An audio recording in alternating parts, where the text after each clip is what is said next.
여러분 중에서 혹시 당뇨병 진단을 받으시고 과일을 아예 끊고 계신 분들 계시죠? 아니면 자녀분이나 배우자분께서 당뇨 때문에 달콤한 과일을 그리워하고 계시는 모습 보신 적 있으시죠?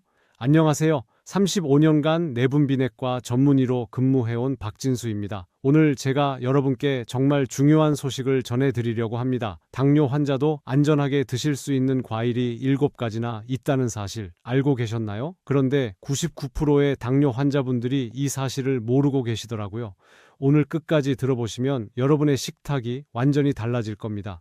저는 지난 35년간 당뇨병 환자 2만 명 넘게 직접 진료해 왔습니다. 그 중에서 가장 안타까웠던 것은 잘못된 정보 때문에 과일을 완전히 끊고 지내시는 환자분들이었어요. 특히 기억에 남는 환자분이 계세요.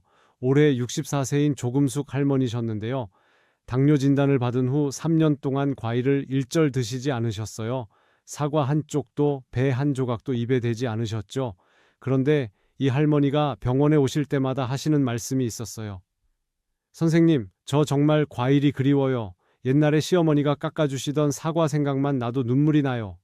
잠깐, 여기서 정말 중요한 걸 말씀드릴게요. 당뇨 환자가 과일을 완전히 끊는 것, 이게 오히려 더 위험할 수 있다는 사실 알고 계시나요? 2019년 미국 당뇨병학회에서 발표한 연구 결과를 보면요. 당뇨 환자가 과일을 완전히 끊을 경우 오히려 합병증 발생률이 23%나 높아진다는 충격적인 결과가 나왔습니다. 왜 그럴까요? 과일에는 단순히 당분만 들어있는 게 아니거든요. 항산화, 물질, 식이섬유, 비타민, 미네랄이 풍부하게 들어있어요. 이런 성분들이 오히려 혈당 조절에 도움을 주고 당뇨 합병증을 예방하는 역할을 한다는 거예요. 그런데 대부분의 당뇨 환자분들이 이런 사실을 모르고 계시죠. 병원에서도 과일 조심하세요라고만 하지 구체적으로 어떤 과일을 어떻게 드시면 되는지는 알려드리지 않는 경우가 많아요. 특히 우리 60대 이상 연령층에서는 이런 오해가 더 심각합니다. 자녀분들도 아버지, 어머니 당뇨시니까 과일은 아예 드시면 안 돼요 라고 말씀하시는 경우가 많거든요. 사실 이런 오해가 생긴 이유가 있어요. 예전에는 당뇨 관리 방법이 지금만큼 발달하지 않았거든요. 혈당 측정기도 없었고 어떤 음식이 혈당에 어떤 영향을 미치는지에 대한 정확한 데이터도 부족했어요. 그래서 의사들도 안전하게 단 것은 다 피하세요 라고 말씀드릴 수밖에 없었죠.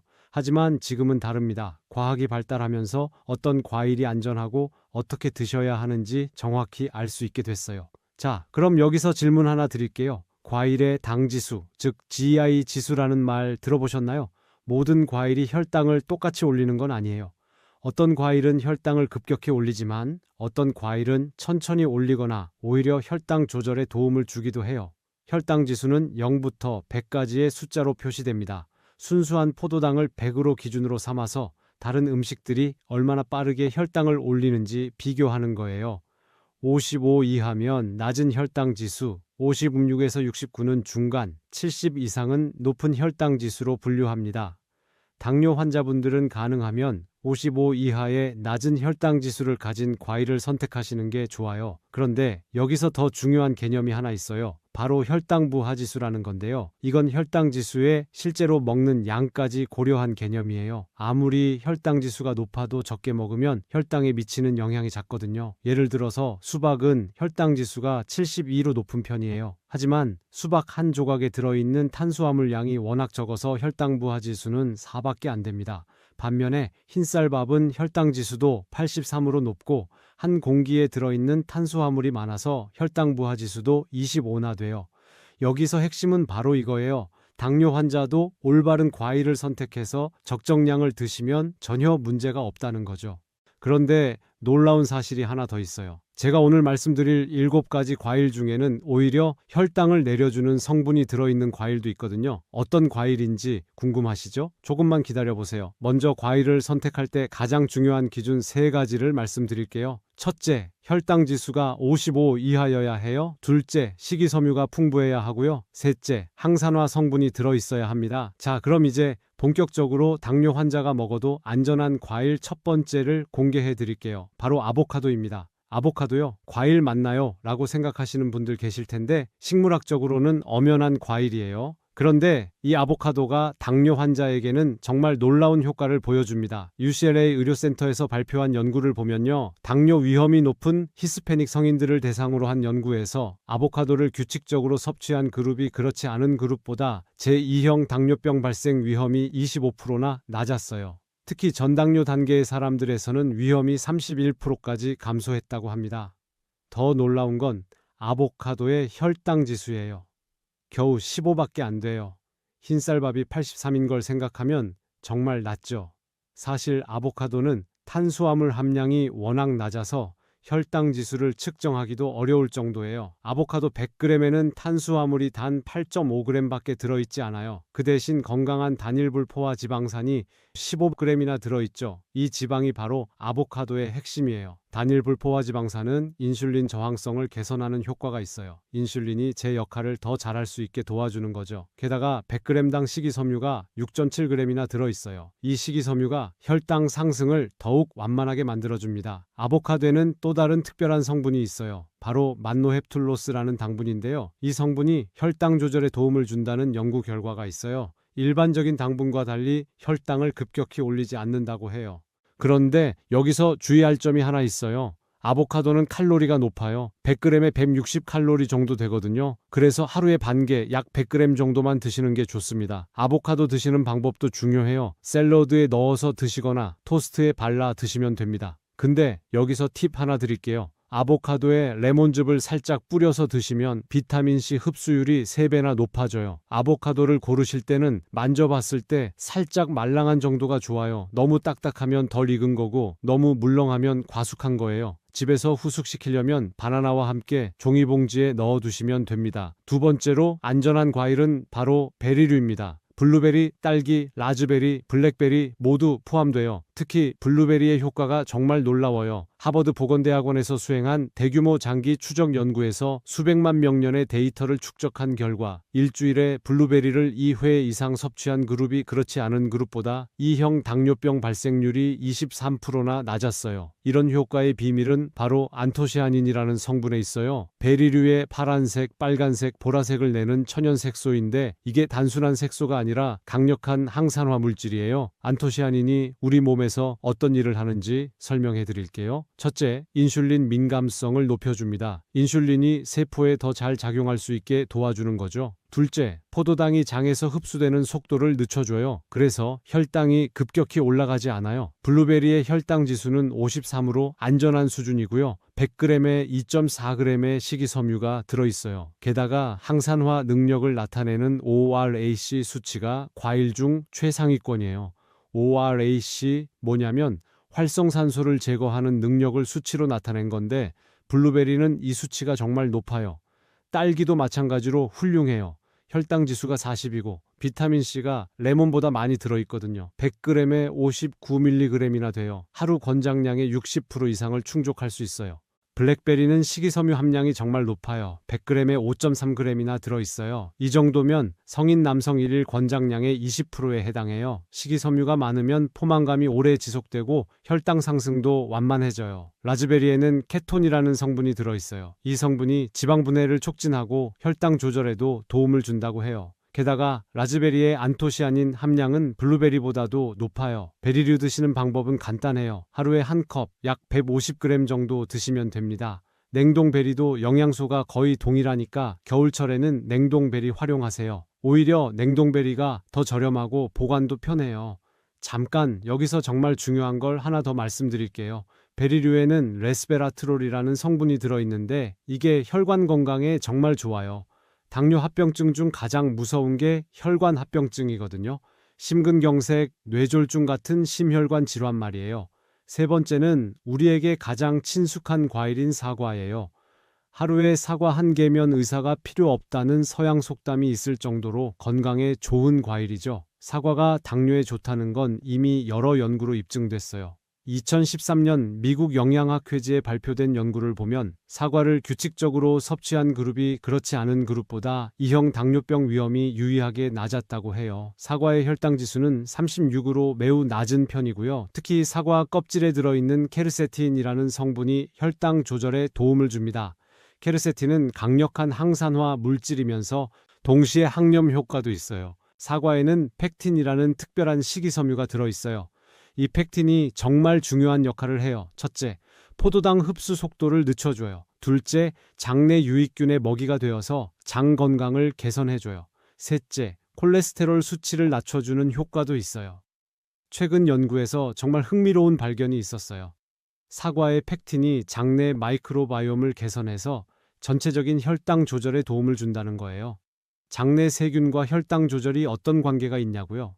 우리 장에는 수조 개의 세균이 살고 있는데 이 세균들이 우리 건강에 미치는 영향이 정말 커요. 특히 당뇨와 관련해서는 장내 세균이 인슐린 저항성에 영향을 준다는 연구 결과들이 나오고 있어요. 그런데 여기서 중요한 건 사과를 어떻게 드시느냐예요. 사과를 갈아서 주스로 드시면 절대 안 됩니다. 주스로 만들면 식이섬유가 파괴되고 당분만 남게 되어서 혈당이 급격히 올라가거든요. 반드시 통째로 껍질째 드셔야 해요. 사과 한 개의 무게가 보통 200g 정도인데 당뇨 환자분들은 중간 크기 사과 반 개 정도가 적당해요. 하루 100g 정도 드시면 됩니다. 사과 드시는 시간도 중요해요. 공복에 드시는 것보다는 식후에 드시는 게 혈당 상승을 더 완만하게 만들어줍니다. 특히 식사 1시간 후에 드시면 좋아요. 사과 품종도 조금씩 다르거든요. 후지사과, 홍곡, 쓱가루 등등 품종이 다양한데 일반적으로 단맛이 강한 품종보다는 신맛이 적당히 있는 품종이 혈당에 더 좋아요. 신맛을 내는 성분들이 혈당 상승을 더 완만하게 만들어주거든요.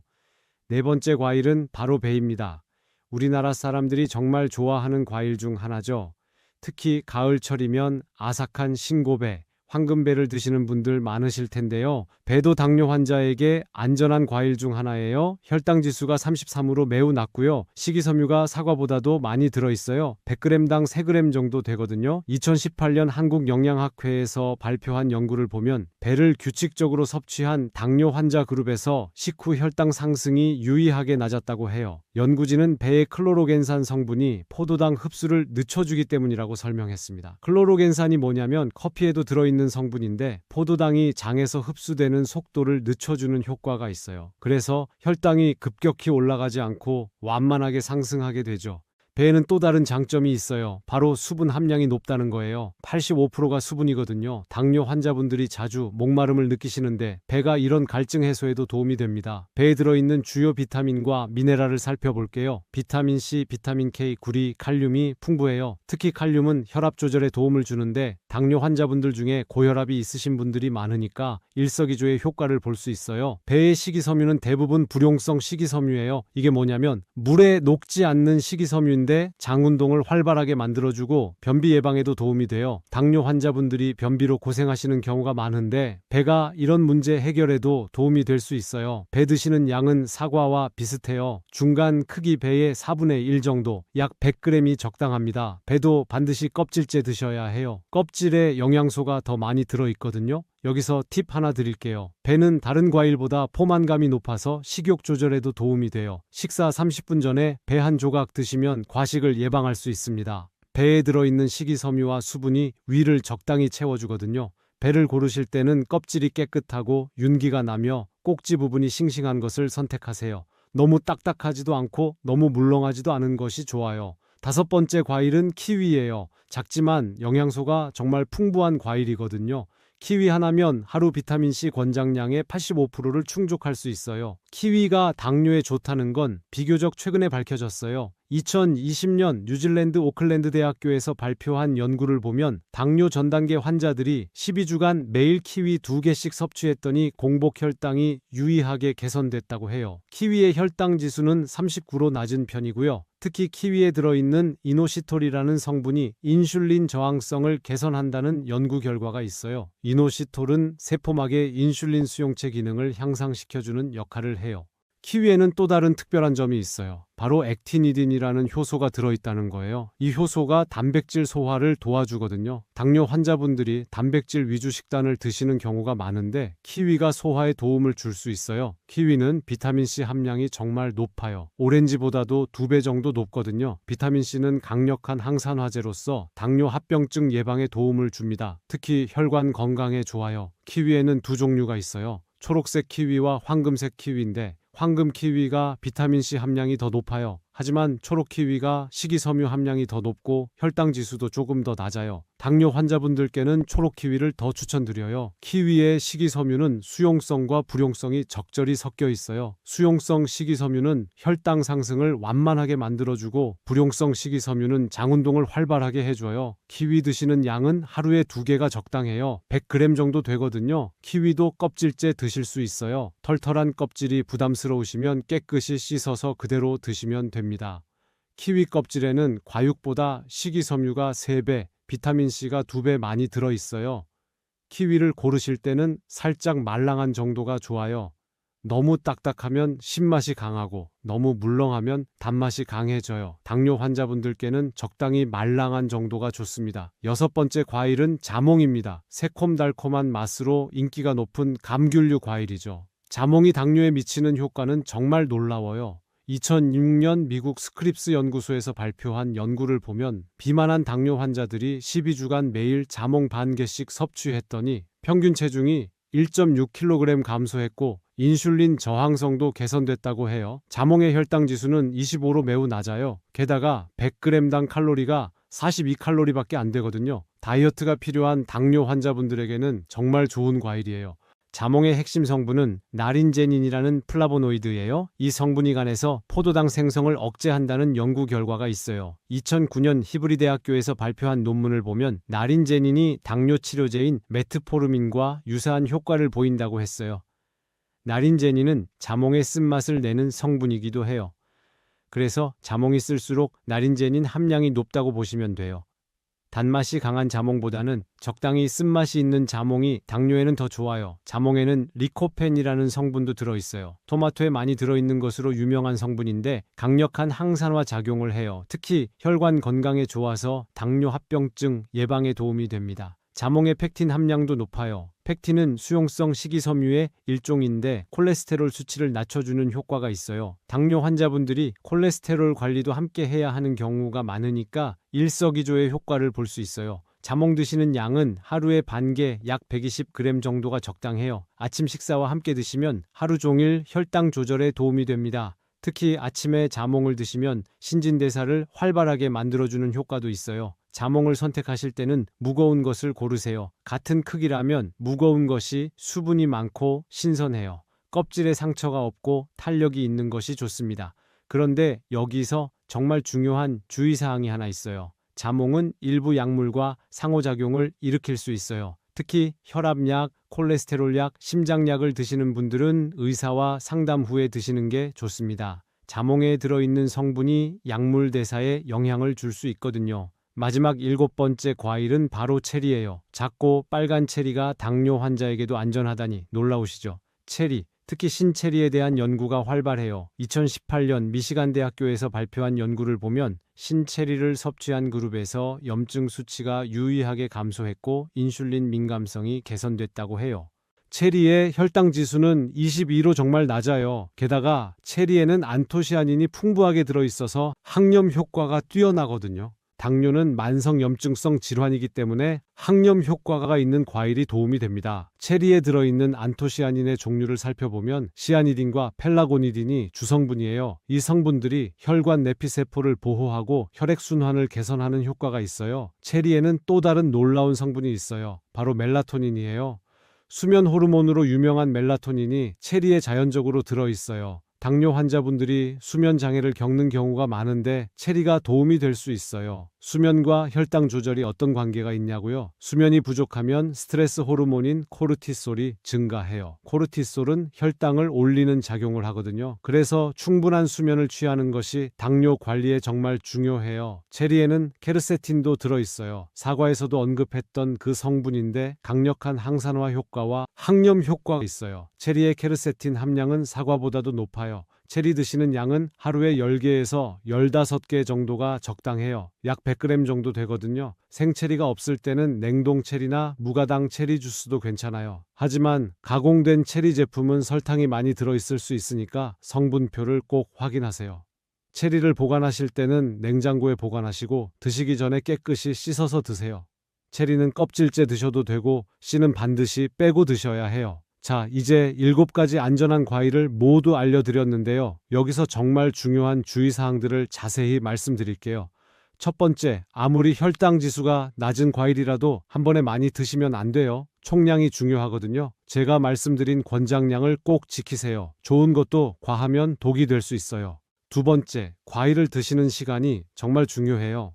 가능하면 식사 30분 전이나 식후 한 2시간 후에 드시는 게 좋습니다. 식사 직후에 드시면 혈당이 급격히 올라갈 수 있어요. 특히 저녁 식사 후에는 과일 섭취를 피하시는 게 좋아요. 세 번째, 절대로 과일 주스로 드시면 안 됩니다. 이건 정말 중요한 포인트예요. 같은 과일이라도 주스로 만들면 혈당 지수가 2~3배 높아져요. 과일을 갈거나 짜는 과정에서 식이섬유가 파괴되고 당분만 농축되거든요. 반드시 통과일로 드셔야 해요. 네 번째, 개인차가 있다는 점 꼭 기억하세요. 같은 과일을 드셔도 사람마다 혈당 반응이 다를 수 있어요. 처음에는 조금씩 드셔보시면서 본인의 혈당 변화를 관찰해 보세요. 혈당 측정기가 있으시면 과일 드시기 전과 2시간 후에 측정해 보시면 됩니다. 다섯 번째, 다른 탄수화물 섭취량을 조절해야 해요. 과일도 탄수화물이거든요. 과일을 드신 만큼 밥이나 빵의 양을 조금씩 줄이시는 게 좋습니다. 하루 총 탄수화물 섭취량을 일정하게 유지하는 것이 중요해요. 여섯 번째, 과일의 성숙도도 고려하세요. 너무 익은 과일은 당분 함량이 높아져요. 적당히 익은 과일을 선택하시는 게 좋습니다. 일곱 번째, 다른 음식과의 조합도 중요해요. 과일을 단독으로 드시는 것보다는 견과류나 요구르트와 함께 드시면 혈당 상승이 더 완만해져요. 제가 앞서 말씀드린 조금숙 할머니 이야기를 다시 해드릴게요. 이분께 오늘 말씀드린 7가지 과일을 하루에 150g씩 2~3가지를 번갈아가며 드시도록 권해드렸어요. 처음에는 정말 걱정스러워 하셨어요. 선생님, 정말 괜찮을까요? 혈당이 올라가지 않을까요? 라고 하시더라고요. 그래서 제가 이렇게 말씀드렸어요. 할머니, 일주일만 해보세요. 매일 혈당 체크하시고 이상하면 바로 중단하시고요. 놀라운 일이 일어났어요. 일주일 후에 오신 할머니의 혈당이 오히려 전보다 안정됐어요. 공복 혈당이 135에서 128로 떨어졌고 식후 혈당도 더 완만한 곡선을 보였어요. 3개월 후에는 당화혈색소가 7.2에서 6.8로 개선됐어요. 할머니가 그때 하신 말씀이 지금도 기억나요. 선생님, 이렇게 맛있는 걸 먹으면서도 건강해질 수 있다니 정말 행복해요. 이런 사례가 조금숙 할머니뿐만이 아니에요. 제가 진료한 당뇨 환자분들 중에서 올바른 과일 섭취를 실천하신 분들은 대부분 혈당 조절이 개선됐어요. 또 다른 환자분인 67세 홍만수 할아버지는 처음에 정말 의심스러워 하셨어요. 의사 선생님이 과일 먹어도 된다고 하니까 이상하다고 하시더라고요. 하지만 6개월 후에는 이제 과일 없으면 안 됩니다 라고 하실 정도로 변하셨어요. 이 할아버지는 특히 아보카도를 좋아하셨어요. 매일 아침 토스트에 아보카도를 발라 드시고 점심에는 사과나 배를 드시고 간식으로는 베리류를 드셨어요. 1년 후에는 당뇨약도 줄일 수 있었어요. 과일을 안전하게 드시는 것만으로도 충분하지만 여기에 몇 가지 생활 습관을 더하시면 효과가 배가 됩니다. 첫 번째, 과일 드시기 전후에 가벼운 산책을 하세요. 10분 정도면 충분해요. 근육이 포도당을 더 잘 사용하게 되거든요. 특히 식후에 가벼운 운동을 하면 혈당 상승을 크게 줄일 수 있어요. 두 번째, 과일과 함께 견과류를 조금 드시는 것도 좋아요. 아몬드대 6개, 호두 2~3개 정도면 돼요. 견과류의 지방과 단백질이 혈당 상승을 더 완만하게 만들어줍니다. 하지만 견과류도 칼로리가 높으니까 너무 많이 드시면 안 돼요. 세 번째, 충분한 물을 드세요. 과일의 식이섬유가 제대로 작용하려면 수분이 필요해요. 과일 드신 후에 물 1컵 정도 마시시면 좋습니다. 하루에 8잔 정도의 물을 드시는 것이 좋아요. 네 번째, 스트레스 관리도 중요해요. 스트레스를 받으면 혈당이 올라가거든요. 과일을 드실 때는 즐거운 마음으로 천천히 씹어서 드세요. 음식을 먹는 것도 하나의 명상이 될 수 있어요. 다섯 번째, 규칙적인 수면을 취하세요. 수면 부족은 인슐린 저항성을 높여요. 하루 7~8시간의 충분한 잠을 자시는 게 중요합니다. 앞서 말씀드린 체리의 멜라토닌이 수면에 도움을 줄 수 있어요.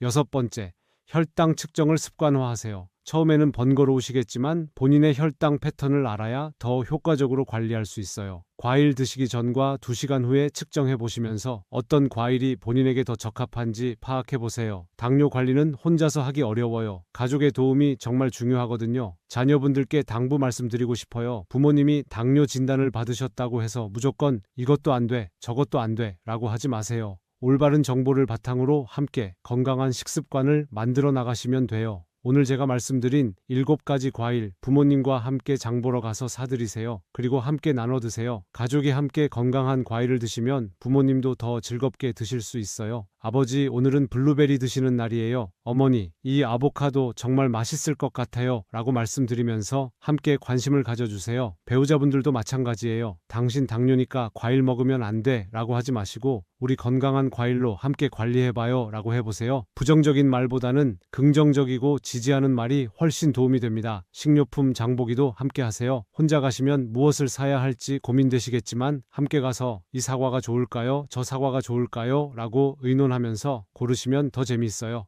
과일 준비하는 것도 함께 하시면 좋아요.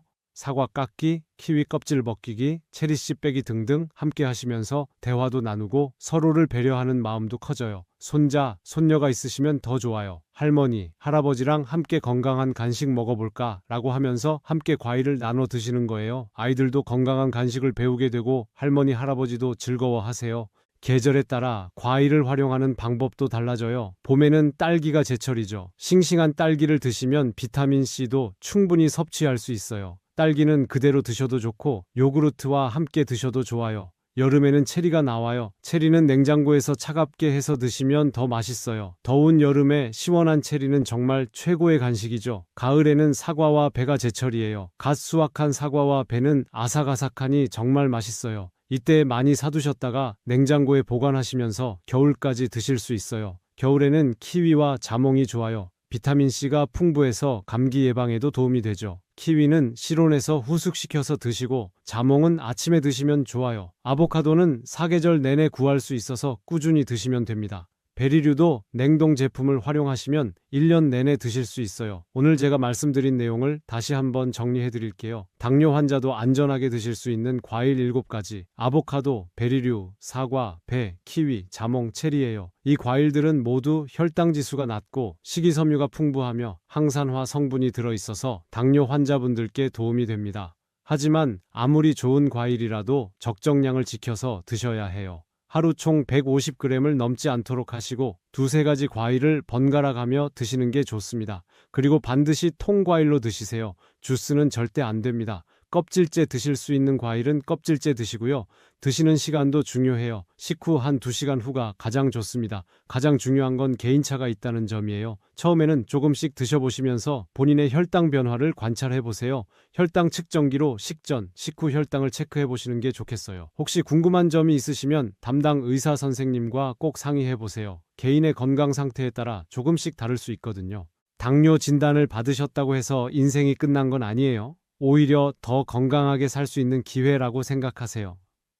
올바른 식습관, 규칙적인 운동, 적절한 약물 치료를 병행하시면 충분히 건강한 삶을 사실 수 있어요. 저는 35년간 수많은 당뇨 환자분들을 만나 뵈었지만 적극적으로 관리하시는 분들은 정말 건강하게 사세요. 어떤 분은 당뇨 진단 받은 후가 오히려 더 건강해지셨다고 하시더라고요. 여러분도 충분히 하실 수 있어요. 오늘부터 당장 시작해보세요. 마트에 가셔서 오늘 제가 말씀드린 7가지 과일 중에서 2-3가지 사오세요. 그리고 내일 아침부터 드셔보시고요. 한 달 후에는 분명히 변화를 느끼실 겁니다. 혈당도 안정되고 기분도 좋아지고 무엇보다 내가 당뇨를 잘 관리하고 있구나 라는 자신감이 생기실 거예요. 당뇨는 관리의 질병입니다. 포기의 질병이 아니에요. 여러분 모두 건강하고 행복한 당뇨 관리 하시길 바라겠습니다. 다음 영상에서는 당뇨 환자가 절대 먹으면 안 되는 음식들에 대해서 말씀드리겠습니다. 생각보다 많은 분들이 모르고 드시는 위험한 음식들이 있거든요. 꼭 확인해 보세요. 그리고 오늘 내용이 도움이 되셨다면 좋아요와 구독 부탁드려요. 여러분의 건강한 당뇨 관리를 위해 계속해서 유용한 정보 전해드리겠습니다. 건강하세요. 감사합니다.